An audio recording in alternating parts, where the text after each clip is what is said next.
Passing package ಗಣಿತ ವಿಷಯದಲ್ಲಿ ನಾವು ರಚನೆಗೆ ಅನ್ವಯಿಸಿದಂತೆ 5 ರೀತಿಯ ಪ್ರಶ್ನೆಗಳನ್ನು ಪರೀಕ್ಷೆಯಲ್ಲಿ ನಾವು ಅಭ್ಯಾಸ ಮಾಡಿದರೆ ನಾವು ಒಟ್ಟು 12 ಅಂಕಗಳನ್ನು ಗಳಿಸ್ತೇವೆ. ಈ ರೀತಿ ರಚನೆಯನ್ನು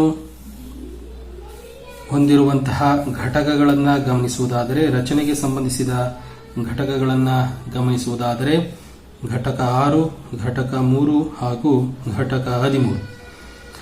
6ನೇ ಘಟಕವು ರಚನೆಗಳಿಗೆ ಸಂಬಂಧಿಸಿದ್ದಾಗಿದೆ.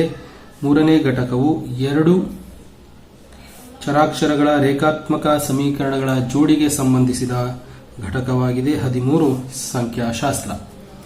ಈ ರೀತಿಯಾಗಿ 5 ಪ್ರಶ್ನೆಗಳಿಂದ 12 ಅಂಕಗಳನ್ನು ಗಳಿಸಬಹುದಾಗಿದೆ. ದತ್ತ ತ್ರಿಭುಜಕ್ಕೆ ಸಮರೂಪ ತ್ರಿಭುಜ ರಚಿಸುವುದರಿಂದ 3 ಅಂಕ, ಒಂದು ರೇಖಾಖಂಡವನ್ನು ನಿರ್ದಿಷ್ಟ ಅನುಪಾತದಲ್ಲಿ ವಿಭಾಗಿಸುವುದರಿಂದ 2 ಅಂಕ, ಬಾಹ್ಯ ಬಿಂದುವಿನಿಂದ ವೃತ್ತಕ್ಕೆ ಸ್ಪರ್ಶಕ ರಚನೆ 2 ಅಂಕದ ಪ್ರಶ್ನೆ, ಏಕಕಾಲಿಕ ರೇಖಾತ್ಮಕ ಸಮೀಕರಣವನ್ನು ನಕ್ಷೆಯ ಕ್ರಮದಿಂದ ಬಿಡಿಸಿದಾಗ 4 ಅಂಕಗಳು, ಓಜೀವ್ನ ರಚನೆ 3.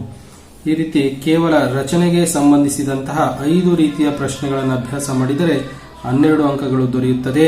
ಅದರಲ್ಲಿ ಈ ಪ್ರಶ್ನೆಯನ್ನ ಇದಕ್ಕೆ ಬದಲಾಗಿ ಕೇಳಬಹುದು. ಇವೆರಡರಲ್ಲಿ ಯಾವುದಾದರೂ ಒಂದು ಪ್ರಶ್ನೆಯನ್ನ ಕೇಳುವ ಸಾಧ್ಯತೆ ಇದೆ. ಹಾಗಾದರೆ ಈ 5 ರೀತಿಯ ಪ್ರಶ್ನೆಗಳಿಗೆ ಉತ್ತರಿಸುವ ಕ್ರಮವನ್ನು ಈಗ ಗಮನಿಸೋಣ. ಮೊದಲನೇದಾಗಿ ದತ್ತ ತ್ರಿಭುಜಕ್ಕೆ ಸಮರೂಪ ತ್ರಿಭುಜದ ರಚನೆ.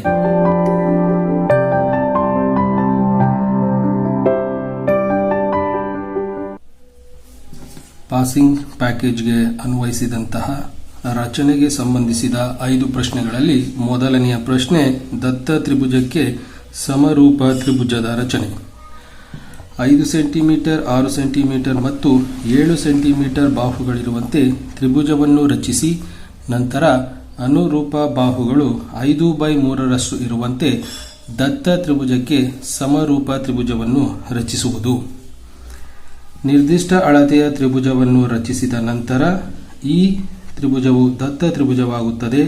ಈ ತ್ರಿಭುಜದ ಅನುರೂಪ ಬಾಹುಗಳಿಗೆ 5/3 ಅನುಪಾತ ಏರ್ಪಡುವಂತೆ ಮತ್ತೊಂದು ಸಮರೂಪ ತ್ರಿಭುಜವನ್ನು ರಚಿಸಬೇಕಾಗಿದೆ.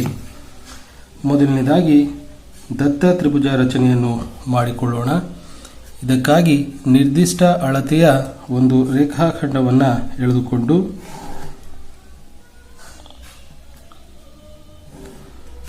ಈ ರೇಖಾಖಂಡದ ಮೇಲೆ ಒಂದು ಬಿಂದುವನ್ನು ಗುರುತಿಸಿಕೊಳ್ಳುವುದು. ನೀಡಿರುವಂತಹ 3 ಬಾಹುಗಳ ಅಳತೆಗಳಲ್ಲಿ ಯಾವುದಾದರೂ ಒಂದು ಬಾಹುವನ್ನು ತ್ರಿಭುಜದ ಪಾದವಾಗಿ ಗುರುತಿಸಿಕೊಳ್ಳುವುದು. ಇಲ್ಲಿ ದೊಡ್ಡದಾದ ಬೆಲೆಯನ್ನೇ ನಾವು ಪಾದವಾಗಿ ಗುರುತಿಸಿಕೊಳ್ತಾ ಇರಿ. ಪಾದ 7 ಸೆಂಟಿಮೀಟರ್ ಆಗಿರಲಿ. ಬಿಂದುವನ್ನು ಗುರುತಿಸಿ ಬಿಂದುವಿನಿಂದ 7 ಸೆಂಟಿಮೀಟರ್ ಅಂತರದಲ್ಲಿ ಮತ್ತೊಂದು ಬಿಂದುವನ್ನು ಗುರುತಿಸಿಕೊಂಡು ತ್ರಿಭುಜ ಎಬಿಸಿ ರಚಿಸುವ ಕಾರಣ ಇದರ ಪಾದ ಎಬಿ ಎಂದು ನೀಡಿಕೊಳ್ಳುವುದು. ಉಳಿದೆರಡು ಬಾಹುಗಳನ್ನು ನಾವು ಈಗ ಗುರುತಿಸೋಣ.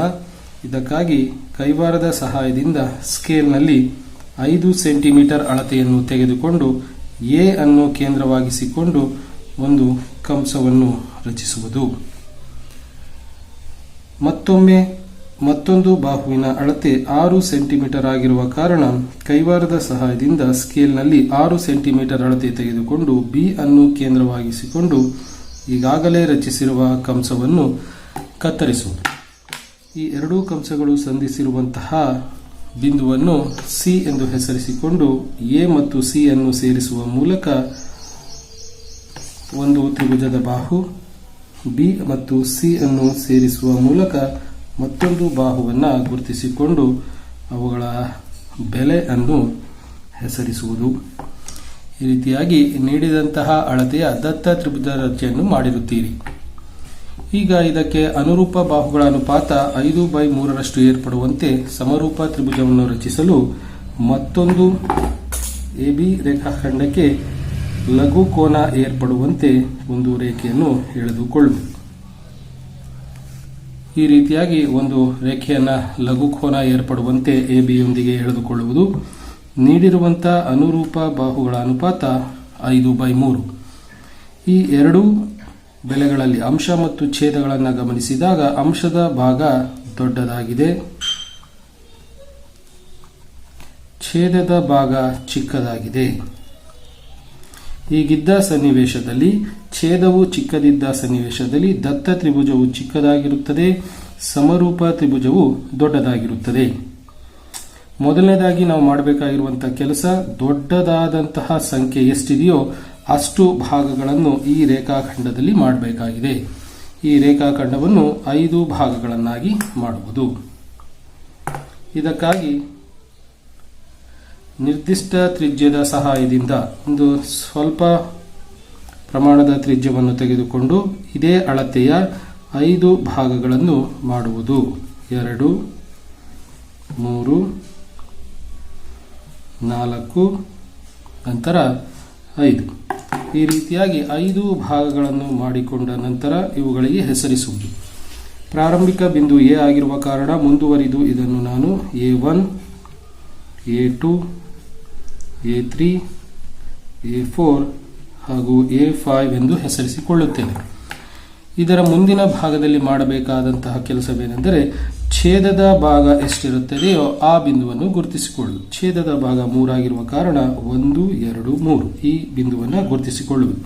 ಛೇದದ ಭಾಗವನ್ನು ಗುರುತಿಸಿಕೊಂಡು ತ್ರಿಭುಜ ABCಯ ಬಿ ಶೃಂಗವನ್ನು ಸೇರಿಸುವುದು. ಈ ಅಂಶವನ್ನು ಗಮನದಲ್ಲಿಟ್ಕೊಳ್ಳಿ. ಛೇದದ ಭಾಗ ಏನಿರುತ್ತೋ ಅದೇ ಬಿಂದುವಿಗೆ ನಾವು ತ್ರಿಭುಜದ ಶೃಂಗ ಬಿಯನ್ನು ಸೇರಿಸ್ತೀವಿ. ಇದಾದ ನಂತರ ನಿರ್ದಿಷ್ಟ ತ್ರಿಜ್ಯದ ಸಹಾಯದಿಂದ A3ಯಲ್ಲಿ ಒಂದು ಕೋನವನ್ನು ಗುರುತಿಸಿಕೊಳ್ಳುವುದು.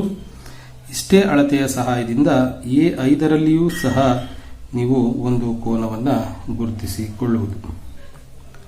ಇದಾದ ನಂತರ A3ನಲ್ಲಿ ಏರ್ಪಟ್ಟಂತಹ ಕೋನದ ಅಳತೆಯನ್ನು ಕೈವಾರದ ಸಹಾಯದಿಂದ ಈ ರೀತಿಯಾಗಿ ಅಳತೆ ಮಾಡಿಕೊಂಡು ಈ ಅಳತೆಯನ್ನು A5ರಲ್ಲಿ ರಚಿಸಿರುವ ಕೋನದ ಕಂಸವನ್ನು ಕತ್ತರಿಸುವುದು. ಈ ರೀತಿಯಾಗಿ ಕತ್ತರಿಸಿದ ನಂತರ ಈ 2 ಕಂಸಗಳು ಒಂದು ನಿರ್ದಿಷ್ಟ ಬಿಂದುವಿನಲ್ಲಿ ಕತ್ತರಿಸಿರುವುದನ್ನು ಗಮನಿಸಬಹುದು. A5ರಿಂದ ಈ ಬಿಂದುವಿನ ಮೂಲಕ ಹಾದು ಹೋಗುವಂತೆ ಒಂದು ರೇಖೆಯನ್ನು ಎಳೆಯುವುದು.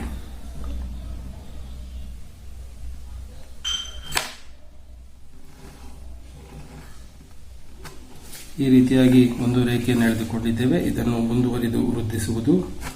AB ಬಾಹುವನ್ನು ಮುಂದುವರಿದು ವೃದ್ಧಿಸಬೇಕಿದೆ, ಏಕೆಂದರೆ ರಚಿಸುವ ಸಮರೂಪ ತ್ರಿಭುಜವು ದೊಡ್ಡ ತ್ರಿಭುಜವಾಗಿರುತ್ತದೆ. ಹೊರಭಾಗದಲ್ಲಿ ಬರುವ ಕಾರಣ ಇದನ್ನು ವೃದ್ಧಿಸಿದೆ. ಬಿನ ಮುಂದುವರಿದ ಭಾಗ ಇದಾಗಿರುವುದರಿಂದ ಇದನ್ನು B' ಎಂದು ಗುರುತಿಸಿಕೊಳ್ಳುವುದು.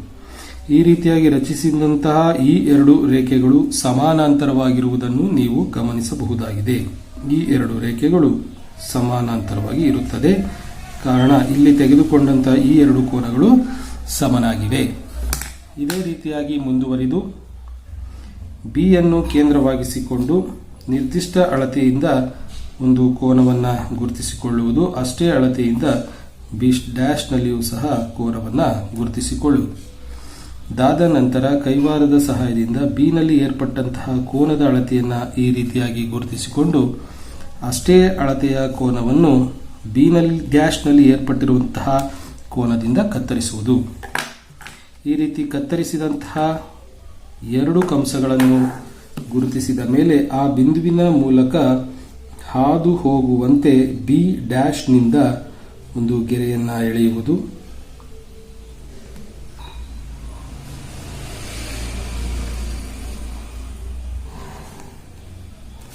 ಈ ರೀತಿಯಾಗಿ B' ಒಂದು ಗೆರೆಯನ್ನು ಎಳೆಯುವುದು.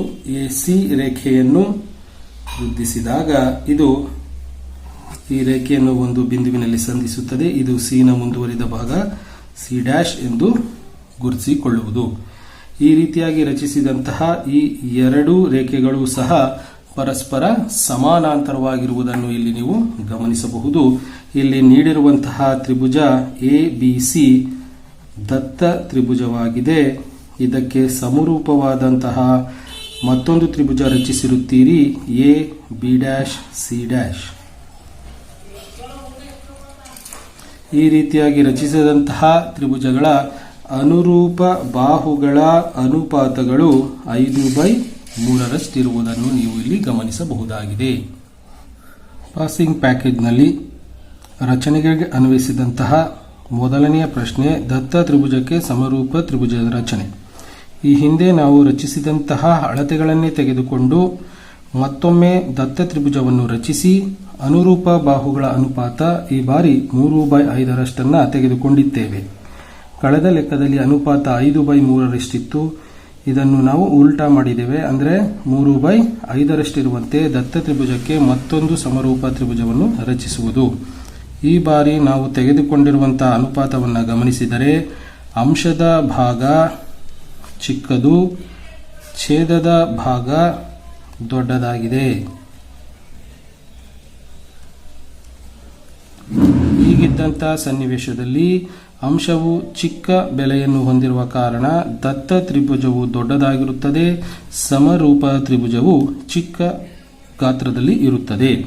ಹಾಗಾದರೆ ಬನ್ನಿ ಈ ತ್ರಿಭುಜದ ರಚನೆ ಮಾಡುವುದು ಹೇಗೆ ಎಂದು ಗಮನಿಸೋಣ. ಮೊದಲನೇದಾಗಿ ಒಂದು ನಿರ್ದಿಷ್ಟ ಅಳತೆಯ ರೇಖಾಖಂಡವನ್ನು ಗುರುತಿಸಿಕೊಳ್ಳುವುದು. ಈ ರೇಖಾಖಂಡದ ಮೇಲೆ ಒಂದು ಬಿಂದುವನ್ನು ಗುರುತಿಸಿಕೊಂಡು ಆ ಬಿಂದುವಿನಿಂದ 7 ಸೆಂಟಿಮೀಟರ್ ಅಂತರಗಳಲ್ಲಿ ಮತ್ತೊಂದು ಬಿಂದುವನ್ನು ಗುರುತಿಸಿಕೊಳ್ಳುವುದು. ಈ ಬಾರಿ ಇದಕ್ಕೆ ನಾನು PQ ಎಂದು ಹೆಸರು ಕೊಡ್ತಾ ಇದ್ದೇನೆ. ಹೆಸರು ಯಾವುದು ಬೇಕಾದರೂ ಕೊಡಬಹುದಾಗಿದೆ. ಈ ಕಾರಣಕ್ಕೆ ನಾನು PQ ಎಂದು ತಗೊಂಡಿದ್ದೇನೆ. ಮತ್ತೊಮ್ಮೆ ತ್ರಿಭುಜದ ಒಂದು ಬಾಹು 5 ಸೆಂಟಿಮೀಟರ್ಗಳಿರುವಂತೆ ಕೈವಾರದ ಸಹಾಯದಿಂದ ಸ್ಕೇಲ್ನಲ್ಲಿ ಅಳತೆಯನ್ನು ತೆಗೆದುಕೊಂಡು ಒಂದು ಕಂಸವನ್ನು ಗುರುತಿಸಿಕೊಳ್ಳುವುದು.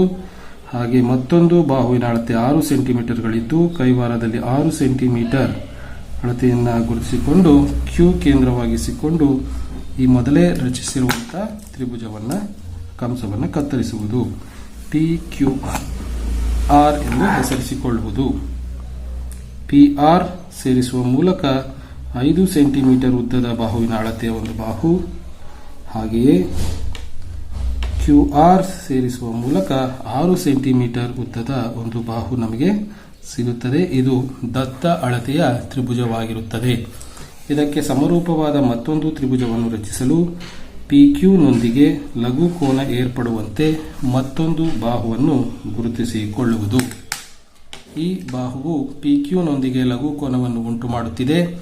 ಈ ಬಾರಿ ಗಮನಿಸಬೇಕಾದಂತಹ ಅಂಶ ಅತ್ಯಂತ ದೊಡ್ಡ ಬೆಲೆ. ಈ ನೀಡಿರುವ ಎರಡೂ ಬೆಲೆಗಳಲ್ಲಿ ದೊಡ್ಡದಾದ ಬೆಲೆ ಎಂದರೆ 5. ಈ ಕಾರಣಕ್ಕಾಗಿ ನಾವು ನೀಡಿರುವಂತಹ PQ ನೊಂದಿಗಿನ ಲಘು ಕೋನವನ್ನು ಉಂಟು ಮಾಡುತ್ತಿರುವ ರೇಖೆಯನ್ನು 5 ಸಮ ಭಾಗಗಳನ್ನಾಗಿ ಮಾಡುವುದು. ನಿರ್ದಿಷ್ಟ ತ್ರಿಜ್ಯವನ್ನು ತೆಗೆದುಕೊಂಡು ಈ ರೇಖೆಯನ್ನು 5 ಭಾಗಗಳನ್ನಾಗಿ ಮಾಡುವುದು. 1, 2, 3, 4 ಹಾಗೂ 5. ಈ ರೀತಿ 5 ಭಾಗಗಳನ್ನು ಮಾಡಿಕೊಳ್ಳುವುದು. ಮುಂದುವರಿದ ಭಾಗ P1, P2, P3, P4 ಹಾಗೂ P5. ಮುಂದುವರಿದ ಭಾಗ ಹಿಂದಿನ ಲೆಕ್ಕದಲ್ಲಿ ಛೇದದ ಭಾಗ ಎಷ್ಟಿತ್ತೋ ಆ ಭಾಗವನ್ನು ಇಲ್ಲಿಯ ಶೃಂಗಕ್ಕೆ ಸೇರಿಸಿದ್ವಿ. ಇಲ್ಲಿ ಛೇದದ ಭಾಗ 5 ಆಗಿರುವ ಕಾರಣ ನಾವು Q ಅನ್ನು P5 ನೊಂದಿಗೆ ಸೇರಿಸಬೇಕು. ಕಳೆದ ಲೆಕ್ಕದ ಅನುಪಾತ 5/3 ಆಗಿತ್ತು. ಛೇದದ ಭಾಗ 3 ಆಗಿದ್ದ ಕಾರಣ ನಾವು ಈ ಭಾಗಕ್ಕೆ ಸೇರಿಸಿದ್ವಿ. ಈ ಅನುಪಾತದಲ್ಲಿ ಛೇದದ ಭಾಗ 5 ಆಗಿರುವ ಕಾರಣ 5 ಈ ಬಿಂದುವಿನೊಂದಿಗೆ Q ಶೃಂಗವನ್ನು ಸೇರಿಸುವುದು.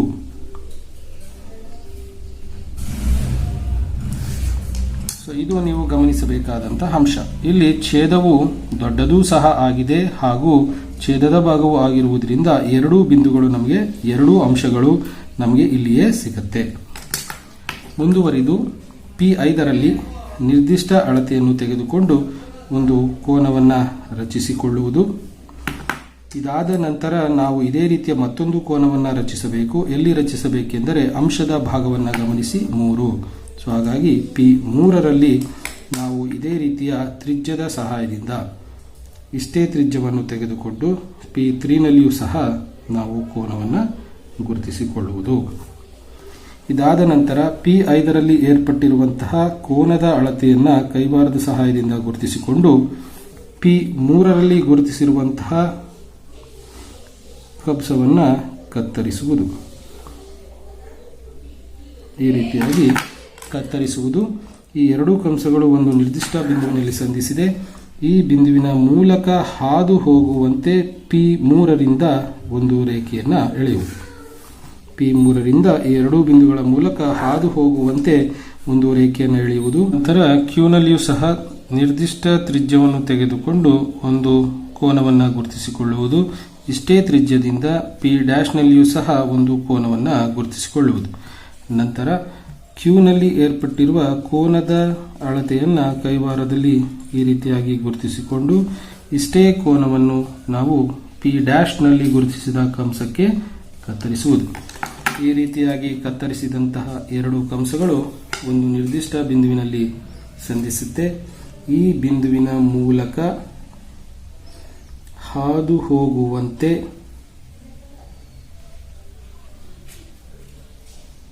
ನಾವು ಒಂದು ರೇಖೆಯನ್ನು ರಚಿಸಬೇಕಾಗಿದೆ. ಈ ರೀತಿಯಾಗಿ ನಾವು ಒಂದು ರೇಖೆಯನ್ನು ಹಾದು ಹೋಗುವಂತೆ ಎಳಿತೇವೆ. ಇದು R ನ ಮುಂದುವರಿದ ಭಾಗ ಎಂದು ಭಾವಿಸಿಕೊಂಡು R' ಎಂದು ಬರೆದುಕೊಳ್ಳುವುದು. ಇದನ್ನು Q' ಎಂದು ಬರೆದುಕೊಳ್ಳಿ. P ನಿಂದ ಮುಂದುವರಿದ ಭಾಗ Q', ಇದು R ಇಂದ ಮುಂದುವರಿದ ಭಾಗ R' ಎಂದು ಬರೆದುಕೊಳ್ಳುವುದು. ರೀತಿಯಾಗಿ ರಚಿಸಿದಂತಹ ಈ ಬಾಹುಗಳು ಏನಿದೆ ಇವು ಸಮಾನಾಂತರವಾಗಿರುವುದನ್ನು ನೀವು ಖಾತ್ರಿಪಡಿಸಿಕೊಳ್ಳುವುದು. ಈ ರೀತಿಯಾಗಿ ದತ್ತ ತ್ರಿಭುಜ PQR ಗೆ ಸಮರೂಪವಾದಂತಹ PQ' ಮತ್ತು R' ತ್ರಿಭುಜವನ್ನು ರಚಿಸಿರುತ್ತೀರಿ. ಅಂಶವು ಚಿಕ್ಕ ಬೆಲೆಯನ್ನು ಹೊಂದಿರುವ ಕಾರಣ ಸಮರೂಪ ತ್ರಿಭುಜ ಚಿಕ್ಕದಾಗಿದೆ. ಕಳೆದ ಲೆಕ್ಕದಲ್ಲಿ ಅಂಶವು ದೊಡ್ಡದಾಗಿದ್ದ ಕಾರಣ ಸಮರೂಪ ತ್ರಿಭುಜವು ದೊಡ್ಡದಾಗಿತ್ತು. ಈ ಮಾಹಿತಿಯನ್ನು ನೀವು ಈ ಲೆಕ್ಕ ಬಿಡಿಸಿದ ನಂತರ ನೀವು ಬಿಡಿಸಿರುವ ಲೆಕ್ಕ ಸರಿ ಇದೆಯಾ ಇಲ್ಲವೆಂದು ತೀರ್ಮಾನಿಸಬಹುದಾಗಿದೆ.